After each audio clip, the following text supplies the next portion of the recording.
Évangile de Jésus-Christ selon saint Jean.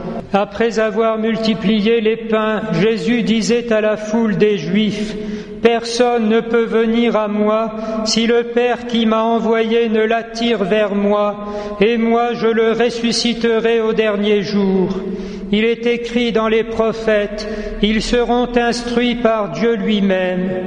Tout homme qui écoute les enseignements du Père vient à moi. Certes, personne n'a jamais vu le Père, sinon celui qui vient de Dieu. Celui-là seul a vu le Père. Amen, amen, je vous le dis, celui qui croit en moi a la vie éternelle. Moi, je suis le pain de la vie. Au désert, vos pères ont mangé la manne et ils sont morts. Mais ce pain-là qui descend du ciel, celui qui en mange ne mourra pas. Moi, je suis le pain vivant qui est descendu du ciel. Si quelqu'un mange de ce pain, il vivra éternellement. Le pain que je donnerai, c'est ma chair, donnée pour que le monde ait la vie. » L'eunuque d'Éthiopie se pose cette question en lisant l'Écriture. « Dis-moi, je te prie, de qui parle-t-il, de lui-même ou bien d'un autre ?» C'est une excellente question, comme on dit, et la meilleure réponse est toujours, bien sûr, Jésus-Christ, parce qu'il est la clé de toutes les Écritures. Tout ce qui s'est dit et écrit et tout ce qui a été vécu n'est qu'une annonce, une préparation, une préfiguration ou bien un compte-rendu de ce que Jésus a dit et fait et de ce qu'il est. En réalité, lorsqu'Isaïe écrit cela, il pense certainement un petit peu à lui-même à travers l'épreuve, mais il pressent bien qu'il y a plus en jeu. Et dans sa tête, c'est le peuple de Dieu, Israël. Cependant, l'inspiration ne lui révélait pas tout, bien qu'il écrivît là ce que Dieu voulait. Il s'agissait en réalité du mystère pascal de Jésus-Christ, et c'est bien ainsi que la Sainte Église, héritière de toutes les promesses et maîtresse en tout ceci, puise dans les trésors de l'Écriture le vendredi saint, et en lisant cette prophétie ce jour-là, il n'y a plus aucune ambiguïté, c'est bien Jésus-Christ.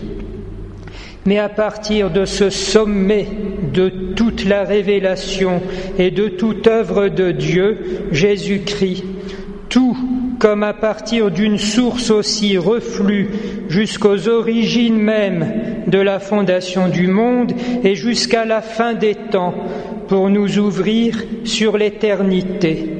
Et c'est bien encore de Jésus-Christ qu'il s'agit lorsque, conduit comme un agneau à l'abattoir, il s'agit désormais des chrétiens et de la Sainte Église. Quelques versets plus loin, en effet, nous allons entendre Jésus lui-même se plaindre au persécuteur Saul, qui deviendra bientôt Saint Paul: « Pourquoi me persécutes-tu » Lorsqu'on touche à l'un des chrétiens, c'est à mon corps mystique que l'on touche et c'est moi que l'on persécute. Nous touchons alors là l'un des aspects les plus magnifiques du mystère chrétien. Plongés dans le baptême, nous avons revêtu le Christ au point de faire avec lui comme une seule personne mystique. Lorsque nous nous encourageons alors dans nos engagements temporels et nos combats chrétiens, en nous disant que ce n'est pas notre combat mais celui de Dieu, qu'il s'agit du Seigneur Jésus lui-même pour que nous y puisions aussi les ressources de la puissance de son Esprit Saint, il ne s'agit pas de vœux pieux ni de consolation seulement spirituelle. Il s'agit d'un acte de foi, d'espérance et de charité qui nous donne accès, sous la croûte des événements, aux réalités divines qui sont mises en œuvre pour sauver le monde de ce temps. Nous ne sommes pas engagés à rien de moins que cela. Nous avons ainsi un honneur et une joie à être, comme le dit l'Évangile aussi, non pas mieux que notre Maître, mais comme lui.